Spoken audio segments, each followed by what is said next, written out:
Good morning. Are you ready for your close-up, Mr. Brady? So I do this with my girlfriend all the time. I go like this. Handsome bear. I'm the bear for obvious reasons. So.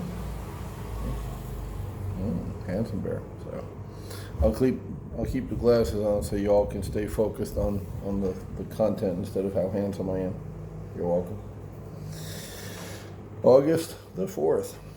Beautiful Tuesday morning. Making life easy for children usually makes life hard for them in adulthood. Holy shit. Wow. Antifa. Oh my God. Yeah. You're right, Napoleon. And he wrote this shit in 1930, guys. 1930 something. 34, 35. Wow. Wow. Del Smith, the millionaire founder and chairman of Evergreen International Aviation, has often said, "Thank God I was born poor. I learned how to work." There is that. Like many others who made it to the top of their own, Smith believes that the greatest gift that can be given to a child is to teach him or her the value of work. It is a gift that can never be lost or stolen. It's a natural desire of parents to give their children material things they didn't have as children. The parents didn't have as children. Such generosity, however, often deprives children of the greatest gift you can give them: confidence in their ability to take care of themselves. When you make life, quote, hard for your children by requiring them to learn the value of work, they will have a far greater likelihood of success as adults. So, all right. So this is all about positive mindset, which is very important. And this is about entrepreneur mindset and motivation. But that is a glaring statement on what's going on in America today. You got a bunch of spoiled brats, throwing Molotov cocktails and acting like anarchists, like they're acting out some kind of video game that they play for 20 hours a day. And where are the parents? Like, where's the supervision? They clearly still need it because they're acting like children even though they're young adults. And, if you Google, Antifa arrests in Portland, you'll see these kids and they're, like in the 80s we had punk rock and they were kind of violent and, they did mosh pits and stuff and they were angry.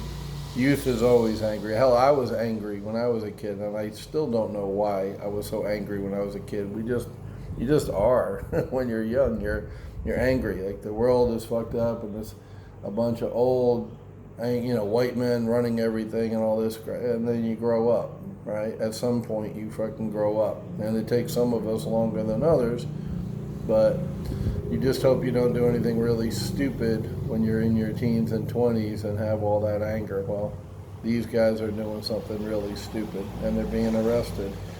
And the people who feel sorry for them shouldn't feel sorry for them. They should get on their parents and say, why didn't you raise them like the rest of us, like a normal person, who doesn't break the law, who doesn't destroy stuff.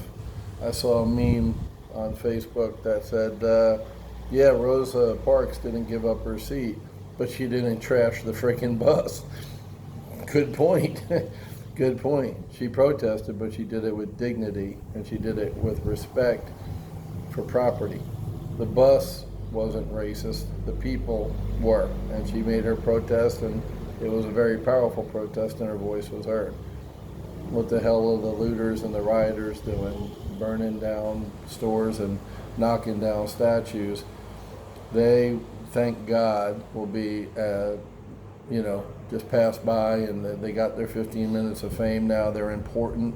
They feel like they're somebody, but thank God. And at the end of the day, they won't make any kind of impact except they'll be in jail, which is good. They obviously needed to be in jail if they think it's okay to do what they're doing. So there's my boy Napoleon Hill. Calling them out, calling out the parents for not properly raising their kids and instilling a work ethic in them. They kind of sort of want everything to be handed to them, and that's not the way the world works, which is what they're going to find out. So if you are a parent of a young child, you know, before they've reached the teenage years and they're unreachable because they know everything themselves. Just ask them. Definitely try to instill that work ethic. There's a flipper in Jacksonville named Glenn Conley, and he's posted on Facebook a lot about his son, Cooper, going to garage sales and buying used golf clubs. Golf clubs are one of those things like gym memberships. A lot of people buy a set of golf clubs with the best intentions. And there's that natural thing that, well, if I only buy more golf clubs, I'll be better. Or if I buy nicer golf clubs, I'll be better. And they sit in the garage and collect dust, or they sit in a closet and collect dust. So Cooper had the great idea, entrepreneur. It all starts with an idea. It all starts with a spark. And he had the idea, I'm going to go to garage sales and pick up these old things for, penny on the dollar for what the people spent, because golf clubs are expensive. I mean, they cost thousands of bucks for a good set.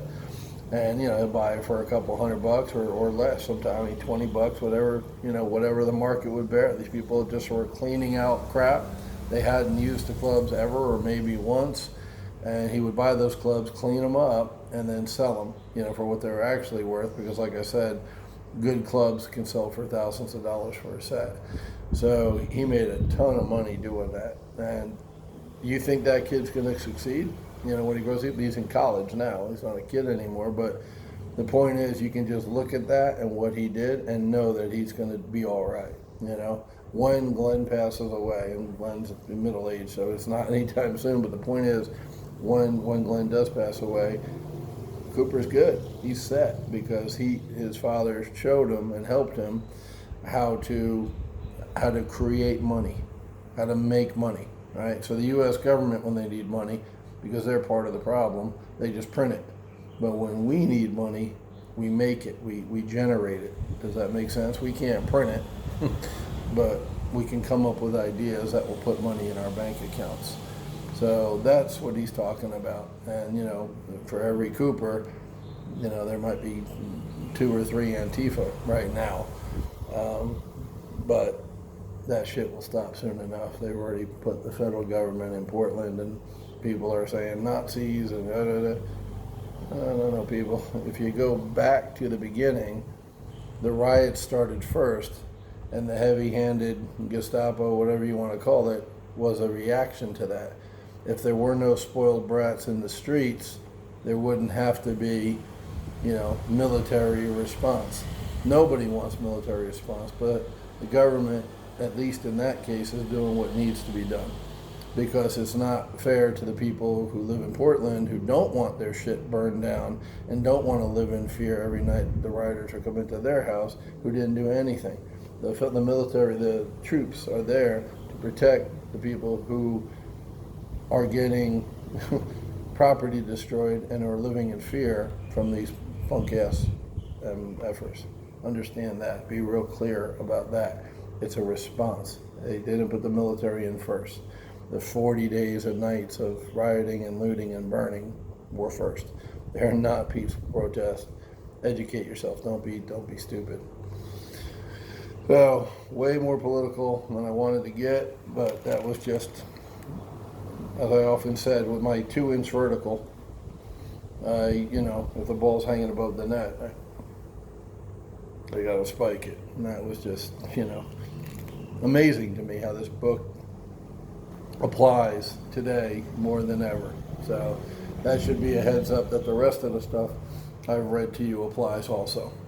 So, y'all be good, work hard, teach your kids to work hard, and it will all work out in the end.